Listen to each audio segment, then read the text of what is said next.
Moisés enviou 12 espias para examinar a terra prometida antes de entrar nela. Os espias viram que a terra era rica em mel, leite, uvas e gigantes. Quando voltaram, seus relatórios eram contraditórios. 10 homens deram um relatório negativo e 2 deram um relatório positivo. De fato, a terra era rica em tudo, mas também era rica em adversidades. Lembra do que eu falei na aula passada? Novos projetos, novos sonhos, novos empreendimentos, novos gigantes. Cada bênção, cada conquista exige também de nós uma determinação, uma força para vencer os adversários, os gigantes que vão se levantar nesse novo desafio. A exigência, as cobranças, os desafios vão ser maiores, é óbvio. Agora, a recompensa também é maior. A questão aqui é para onde nós vamos olhar. Se nós vamos olhar para o mel, para o leite, para as uvas ou para os gigantes. O primeiro tópico de hoje é: não ignore os problemas. Não é porque você é uma pessoa positiva, uma pessoa que pensa sempre o melhor, que você vai ignorar os problemas. Ignorar os gigantes não foi o que fez os relatórios serem bons ou ruins. Os 12 espias reconheciam a existência de gigantes. Mesmo os 2 espias, cheios de fé, Josué e Caleb, não ignoraram o problema. Vale ressaltar que uma vida de fé não significa ignorar o óbvio. O problema deles não foi dizer que tinha gigantes na terra. Josué e Caleb, os 2 que tinham a visão de águia, que tinham fé, os 2 disseram que a terra tem gigantes. Sim, esse tópico gigantes estava nos 2 relatórios, no relatório negativo e no relatório positivo. Fé não é você ver o gigante, vou fingir que eu não estou vendo esse gigante. Fé não é ignorar as adversidades. Fé não é você fingir que nada aconteceu. Fé não é você disfarçar. Eu não posso nunca passar por uma adversidade porque eu sou crente, eu sou obreiro, eu sou pastor, eu sou ministro de louvor, eu sou dos jovens da igreja, eu sou ativo na igreja. Fé não é isso não. Josué e Caleb, cheios de fé, visão de águia, visão positiva, mas eles disseram: tem gigante sim, tem adversidade sim. Você só pode ser curado. Isso até a medicina, os médicos falam isso, que a maior probabilidade de cura acontece na vida daquele paciente que compreende que ele tem um problema e que ele precisa do tratamento. Então, o primeiro passo para você resolver um problema é você reconhecer o problema, não é ignorar. Quando o paciente entende o que ele precisa fazer, aí ele vai para cima e, na maioria dos casos, ele vence. Não só nas enfermidades, mas em qualquer problema. Qual é o problema? Eu estou com um problema na família. Onde é o problema? É nesse lugar, é nessa situação. Então, vamos tratar isso. Eu não posso ignorar. Porque você não já percebeu que muitas vezes, até nós caímos nesse erro. Eu vou ignorar. Deus, resolve aí, Jesus. Quero nem ver isso. Mas ignorar não é o caminho. Ignorar problema não vai resolver o problema. Muitas vezes vai aumentar. A pessoa não reconhece que é doente, não reconhece que ela é necessitada, não reconhece que ela precisa mudar. Como é que uma pessoa que tem algum desvio de caráter ou algum problema do seu temperamento, coisas que são naturais do temperamento, mas que são nocivas, que são prejudiciais, como é que essa pessoa vai mudar se ela não reconhece que precisa de mudança? Não vai mudar nunca. Quando a gente tem certeza que precisa, a gente luta para mudar. O primeiro passo é você reconhecer o problema. Mas vamos continuar? Algumas pessoas pensam que reconhecer um problema significa falta de fé. Mas isso não é verdade. Aí tem alguns exemplos aí importantes. Certa vez o apóstolo Paulo reconheceu que Satanás estava dificultando as coisas. Paulo disse assim: irmãos, eu queria muito ir ver vocês. Eu queria muito estar com vocês. Mas Satanás me impediu. O apóstolo Paulo, um homem cheio de fé, um homem cheio do poder de Deus, um homem cheio do Espírito Santo, mas ele disse: houve um problema. E ele identifica, ele não diz assim uma luta, ele diz: Satanás me impediu de estar com vocês. Ele identificou o problema, ele não ignorou o problema está ali, ele existe. O problema não vai sumir porque eu não estou olhando, porque eu estou fingindo que não vejo.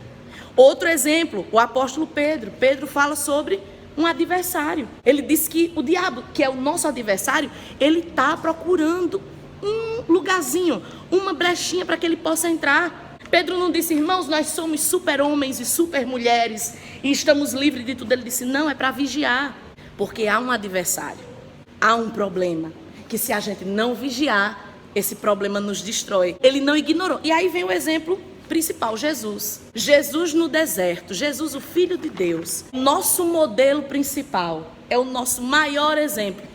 Jesus não ignora Satanás. Jesus não fica tirando onda com Satanás e dizendo, eu sou o Filho de Deus, quem é você? Pelo contrário, Jesus trata Satanás com seriedade. Satanás vem tentando e Jesus responde com a palavra. Jesus não brinca com o adversário. Jesus não brinca com o inimigo.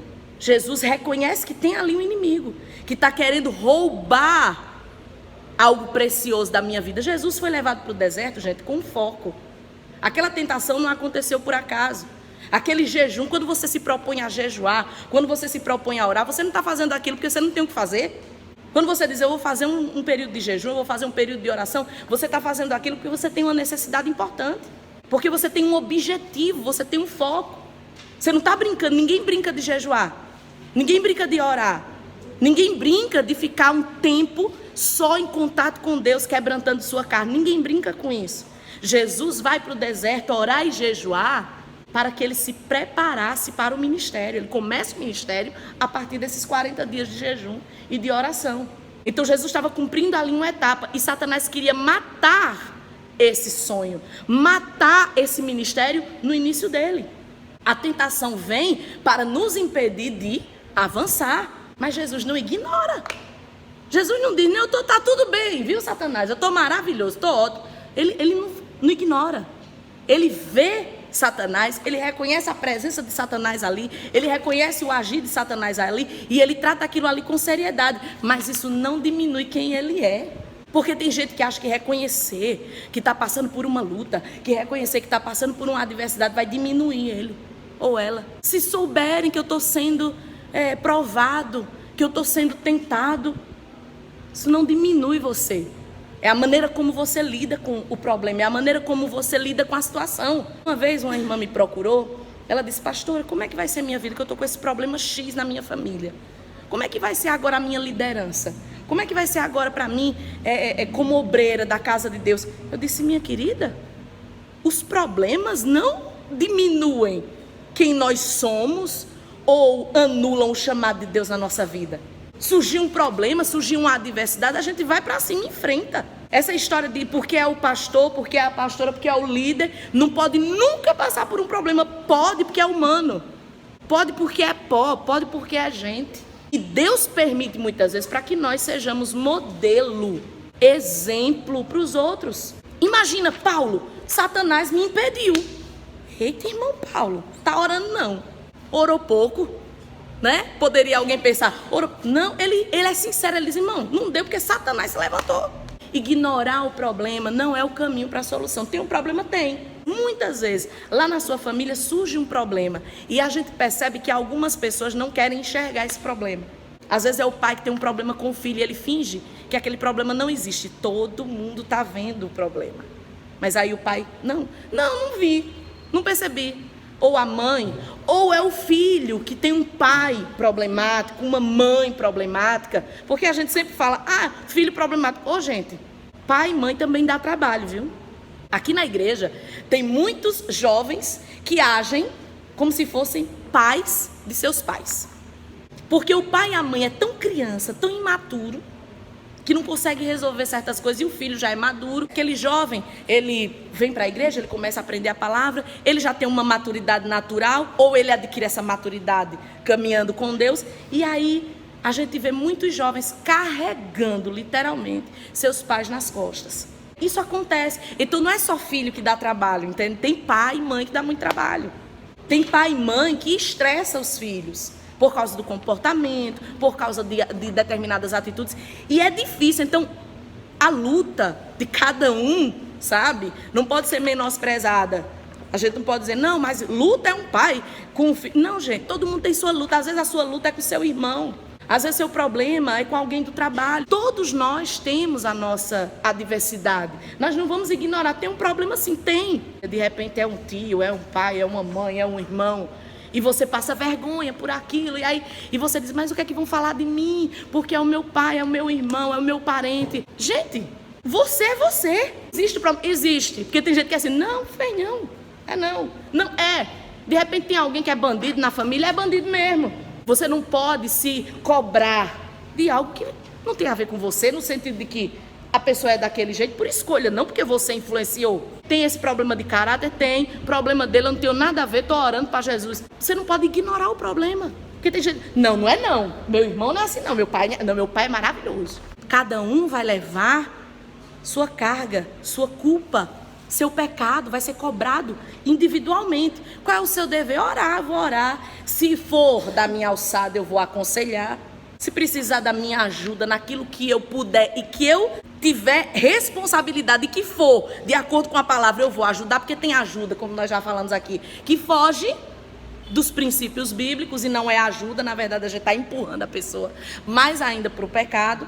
Mas entenda, não é feio, não é vergonhoso você dizer o problema existe. Se Jesus não ignorou, se Paulo não ignorou, se Pedro não ignorou, quem sou eu para ignorar? Porque a adversidade, ela só muda de endereço, só muda de nível, mas todo mundo passa, todo mundo tem problema, todo mundo tem uma situação que precisa ser resolvida.